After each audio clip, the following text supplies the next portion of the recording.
Pancasila dan Kewarganegaraan.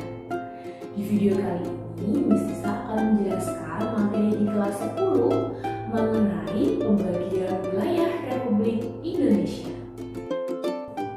Sebelum Miss Tisa akan menjelaskan untuk macam-macam pembagian wilayah Republik Indonesia, kita akan membahas terlebih dahulu mengenai pengertian wilayah. Apa itu wilayah?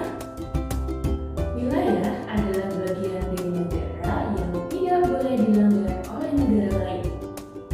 Ketentuan mengenai wilayah diatur di dalam Undang-Undang Dasar di pasal 25A. Berikut adalah penjelasan mengenai isi pasal di dalam pasal 25A. Adapun mengenai peraturan operasional diatur di dalam Undang-Undang Nomor 43 Tahun 2000 mengenai wilayah negara. Berikut adalah isi Undang-Undang Nomor 43 Tahun 2000 mengenai wilayah negara.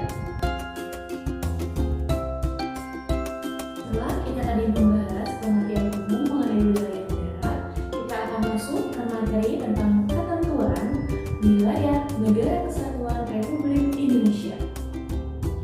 Di dalam Undang-Undang Dasar disebutkan di dalam pasal 25A, Negara Kesatuan Republik Indonesia adalah negara kepulauan yang berciri Nusantara dengan wilayah dan hak-haknya dibatasi oleh undang-undang.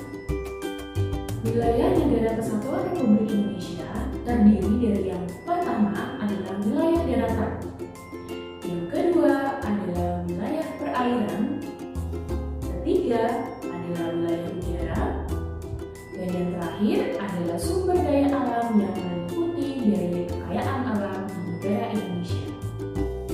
Yang pertama yang akan kita bahas adalah wilayah daratan Negara Kesatuan Republik Indonesia. Daratan merupakan bagian permukaan bumi yang berbentuk padat dan luas. Wilayah daratan dijadikan sebagai tempat permukiman warga negara atau penduduk negara yang bersangkutan. Daratan juga disebut sebagai batas geografis dari wilayah tertentu. Wilayah daratan Negara Kesatuan Republik Indonesia terbentang dari Sabang sampai Merauke, dari Pulau Miangas sampai Pulau Rote.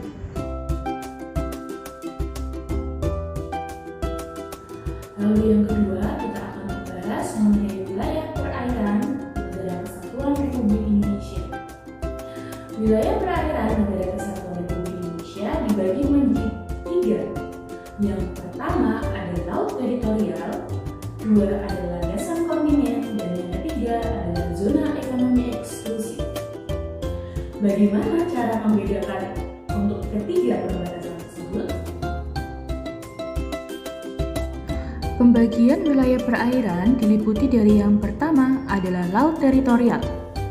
Laut teritorial ialah garis kayal yang berjarak 12 mil dari garis dasar ke arah laut lepas. Laut teritorial merupakan wilayah laut milik Indonesia dan mempunyai kedaulatan penuh untuk memanfaatkan air, kekayaan laut, dasar laut, dan udara di sekitarnya. Batas laut teritorial merupakan batas kedaulatan penuh negara Indonesia. Wilayah perairan yang kedua adalah landasan kontingen. Landasan kontingen adalah dasar laut yang secara geologis dan morfologi merupakan lanjutan dari sebuah kontingen atau benua. Batas landasan kontingen diukur dari garis dasar ke arah laut paling jauh 200 mil laut. Apabila terdapat dua negara dalam satu landasan kontingen dengan jarak kurang dari 200 mil, batas landasan kontingen tersebut ditentukan dengan cara dibagi dua. Negara memiliki hak penuh mengelola sumber daya alam di dasar laut yang masih dalam wilayah batas landasan kontingen. Yang ketiga adalah zona ekonomi eksklusif atau ZEE. Di dalam Undang-Undang Nomor 43 Tahun 2008 tentang wilayah negara, ZEE adalah suatu area di luar dan berdampingan dengan laut teritorial Indonesia sebagaimana dimaksud dalam undang-undang yang mengatur mengenai perairan Indonesia dengan batas terluar 200 mil dari garis pangkal lebar laut teritorial diukur. ZEE merupakan daerah yang berbatasan dengan laut bebas seperti sebelah selatan Pulau Jawa dan sebelah barat Pulau Samudra Pasifik. ZEE diukur sejauh 200 mil dari garis pantai yang paling jauh menjorok ke laut atau garis dasar. Yang ketiga adalah wilayah udara. Dalam konsep pembagian wilayah udara terdiri dari dua teori. Yang pertama ada teori udara bebas, artinya udara bersifat bebas tidak dimiliki oleh negara tertentu. Yang kedua adalah teori kedaulatan udara, artinya negara berkedaulatan atas ruang udara di atas wilayah negara tersebut. Pengikut teori udara bebas terbagi menjadi 3 kelompok aliran.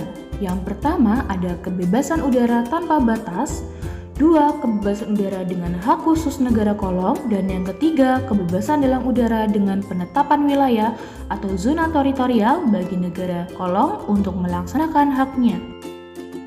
Sedangkan untuk penganut teori kedaulatan udara terkelompok dalam beberapa pendapat. Yang pertama, negara kolong berdaulat penuh hanya dibatasi oleh ketinggian tertentu di ruang udara. Yang kedua, negara kolong berdaulat penuh tetapi dibatasi oleh hak lintas damai bagi pesawat negara asing. Dan yang ketiga, negara kolong berdaulat penuh tanpa batas ke atas. Dan yang terakhir adalah sumber daya alam yang ada di Negara Kesatuan Republik Indonesia. Dalam memanfaatkan sumber daya alam Indonesia, masyarakat bertanggung jawab untuk melestarikan dan melindungi sumber daya alam dari kerusakan. Dan pemerintah memiliki hak untuk melakukan eksplorasi sumber daya hayati dan sumber daya non-hayati yang berada di dasar laut dan tanah di bawahnya, serta memanfaatkan air lautnya. Nah, itu tadi adalah materi di kelas 10 mengenai ketentuan di dalam Undang-Undang Dasar pasal 25A terkait mengenai pembagian wilayah Indonesia. Semoga setelah kalian melihat video pembelajaran kali ini, kalian dapat memahami apa saja wilayah-wilayah perbatasan Negara Kesatuan Republik Indonesia. Demikian untuk video pembelajaran